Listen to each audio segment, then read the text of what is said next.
अभिनंदन आहे। आज इतक्या महिला पाहून मला खूप आनंद झाला। असे सगळे जण सहभाग करा।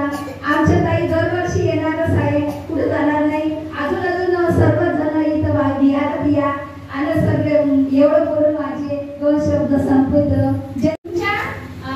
तुमच्या ह्या सर्व उपस्थितीमुळे आपल्या सुनील ताई यांनी खूपच